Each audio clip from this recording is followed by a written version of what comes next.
What's up, guys? Welcome back to another video. Hope you're all doing well today. Welcome to some MX Bikes gaming.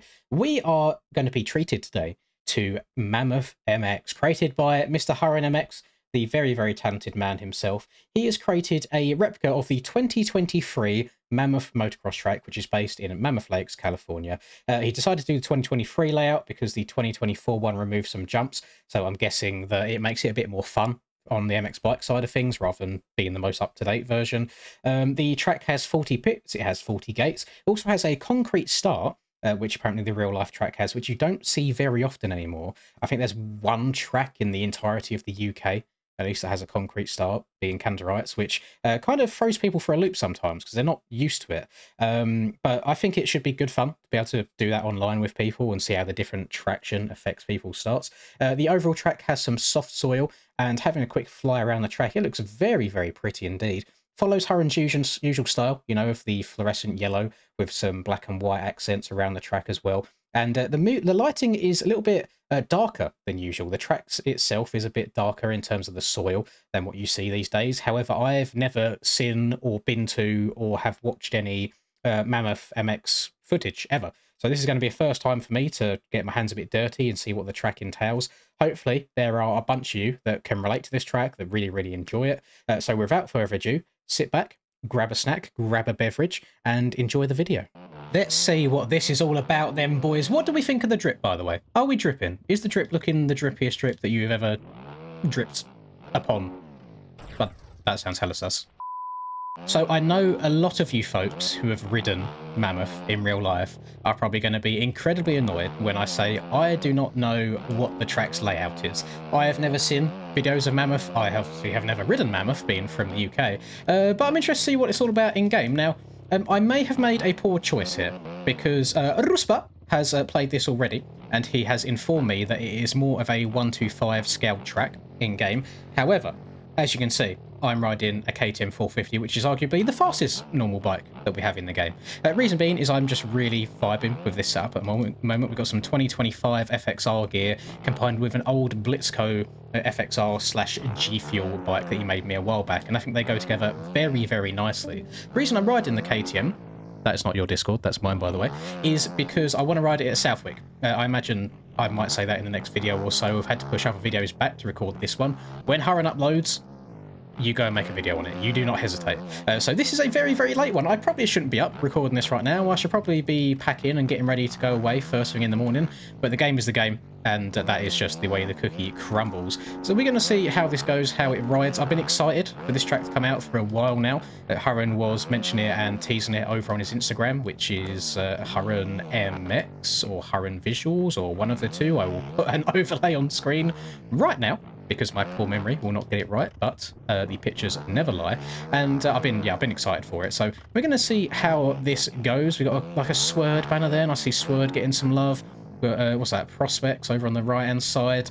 We got I saw the Den inflatable earlier. The Den is part of the Discord crew that I believe Hurren is a part of, and they all have a good time together. We've got some Hurren inflatables.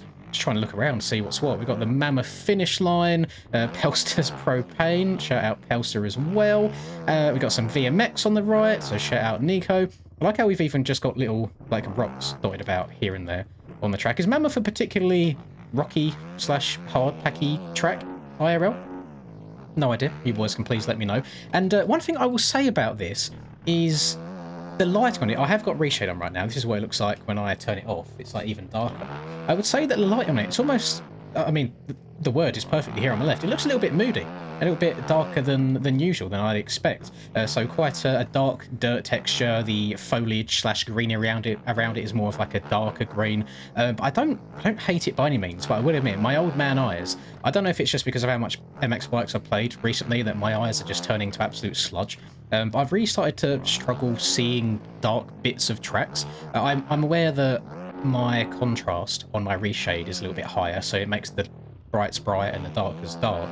But I am struggling. I really am. I know that you can go behind the scenes in the game files and remove shadows and this, that, and the other to make life easier for you. But when I'm kind of reviewing and playing tracks, like especially outside of competition, so outside of aerial races, I like the game to look as good as it can do. So I'm not really a big fan of making it look bad on purpose. I do like. Oh, I thought I saw a floating like tree or branch there, but it was just coming out of the ground at a weird angle. I like that it's got like little bits here and there. You know, you've got logs in one bit, some rocks dotted around. Everything's very organic by the looks of it. There's nothing very samey about any section. It all looks quite natural. Nothing uniform is the best word, I would say, for it. Also like that we've got the little covers on the trees, so you don't go too fast, get a little bit of whiskey throttle, send yourself in a tree, and then go off to the hospital straight afterwards. And overall, very nice flow. I do think Rusperal's right. I do think that this is a bike suited to the smaller... a track suited to the smaller CC bike, sorry.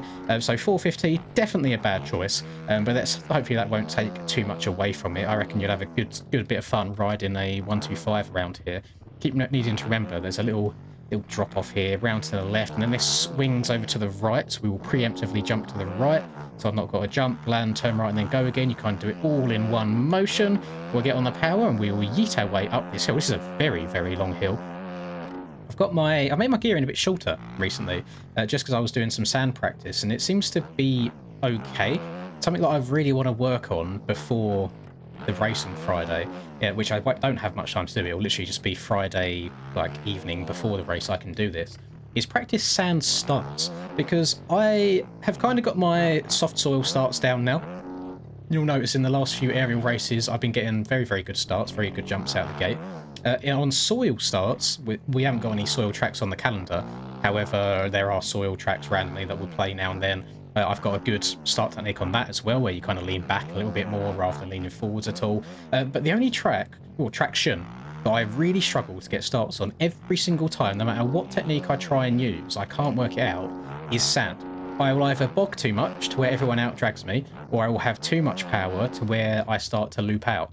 Or I will get like a good initial jump, and then when the bike picks up more, I'll loop. So I need to go in the dojo, go practice a little bit, try and learn what works and what doesn't work on sand starts, and then hopefully bring that to the race. And I'm hoping that not everybody else would have had that idea. I think a lot of people will just be focusing on learning sand in general rather than focusing on the starts. Can we send this to the tabletop?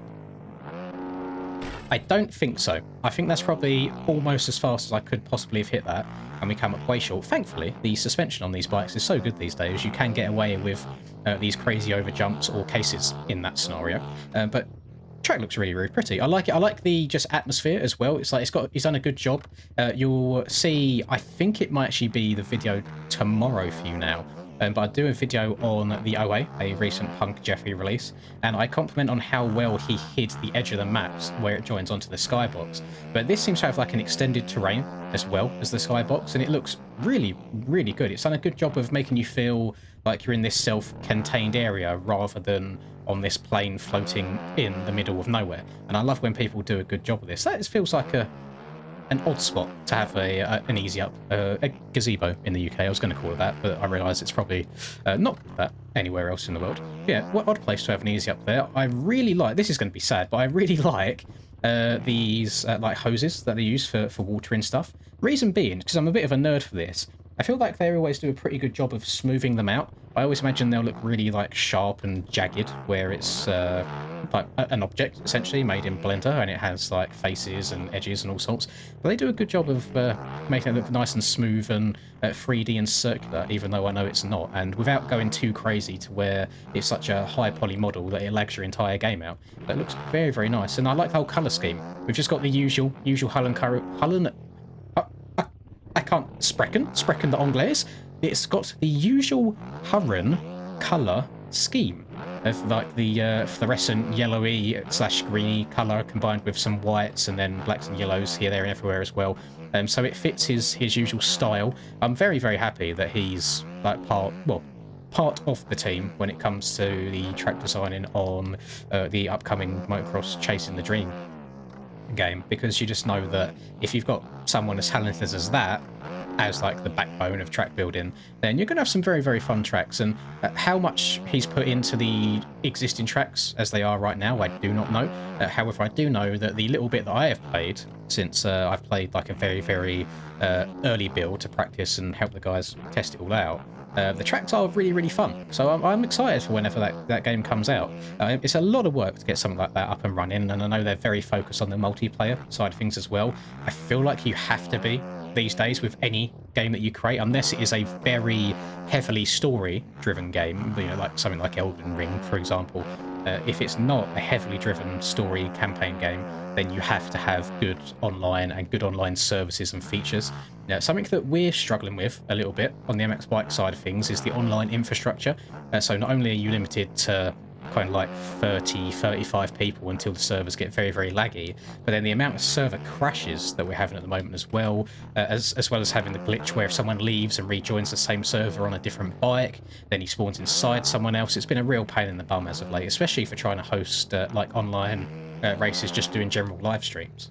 It's a little bit hard to pick too much out of this track to like praise heavily, because it's just Hurren doing what Hurren does on other track releases. You get to a certain point, which in terms of like top tier track creators in this game, where people know what to expect of you, which kind of sucks because they are still putting out very, very high quality content, but it's expected of them at the end of the day. If he came out and made something that was awful, I feel like that's when it would be talked about more and there'd be a hell of a lot of backlash. But he's just doing what Hurren does. Backflip. Oh, I did not get as much of a rebound off that as I thought. Okay.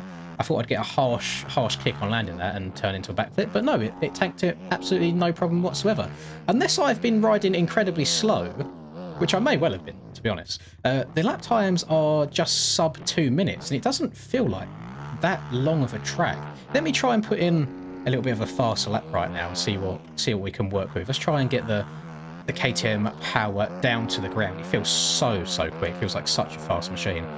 You see how I switched from 3rd to 4th gear there, but it stayed in the like yellowy orangey rev range the entire time, which was very odd. I guess the gearing is short enough to where it can do that. I mean, that's kind of perfect. You want to be in that yellowy orangey rev range at all times. Keep the bike moving forwards as best as you possibly can. Oh, how's it? The off cambers are always a little bit sketchy on this game. I keep jumping off the left-hand side of the track here as well. Very, very tight and twisty around here, and I would say that an extra rut here and there wouldn't go amiss. But of course, again, not knowing how the track forms and erodes and ruts up in real life, it's hard for me to comment on it too much. It could be a track that's just extremely like hard pack and gets like little choppy bumps into corners like we have, and doesn't really rut up at all. So I'm not going to comment it too much. I'm currently 3 seconds up on my best time. Should not have taken inside there. We've got some ruts coming out of that corner. Although I was about to say that inside line wasn't good, but it actually set me up quite nicely for the next one. So it's like you kind of hang in tight to then be able to open up the next one for you. Go down past all the swird banners around here. I'm not going to bother trying to rail the outside too much here now, knowing that I can't jump all the way up and over this, but I am going to try and scumbag and low line on the side of the tabletop. We'll scrub this one also. So it looks like we're going to get sub 150, so like a high 40, so a 48-ish. Is it a 48? A 47, higher 47, 47.96. There you go. Looking at like the sub 150 mark for a decent lap around here. I don't think that lap was too terrible by any means. So again, as always, thank you very much, Mr. Hurren, for gracing us with another very quality track. I do not thank you for releasing it at basically the time I should be going to bed, because now I've got to stay up, edit it, and render it, and start uploading before I go to sleep. And I'm meant to be awake in 8 hours from now, so that'll probably now be maybe like 5 hours by the time it's all finished. So thank you very much, sir, for ruining my sleep. I'm going to be away for a couple of days now, but you will still be getting normal content as always. I've pre-recorded to the point for when I get back. So I will next be seeing you on a live basis on Friday night for Aerial at Southwick, which I'm very, very much looking forward to. Love my soundtracks. Excited to see what Stone Rider and the rest of the Aerial track building crew can come up with for us. I hope you have a very nice week, and I hope to catch you all there. And that'll do it for me. Hope you've enjoyed. Drop a like, subscribe channel if you are new, all of that lovely stuff. Have a lovely rest of the day, whatever you're up to. And I will catch you all in the next video. Peace. Lynn's in the zone, never backing down. Riding MX bikes, he's the talk of the town. 2022 champ with a YouTube crown. His game is tight, no signs of slowing down. Late nights, bright lights, he's chasing that fame in the digital arena. Writing his name, she's a 10 out of 10. Supporting his lane, hairline might recede, but his passion's the same.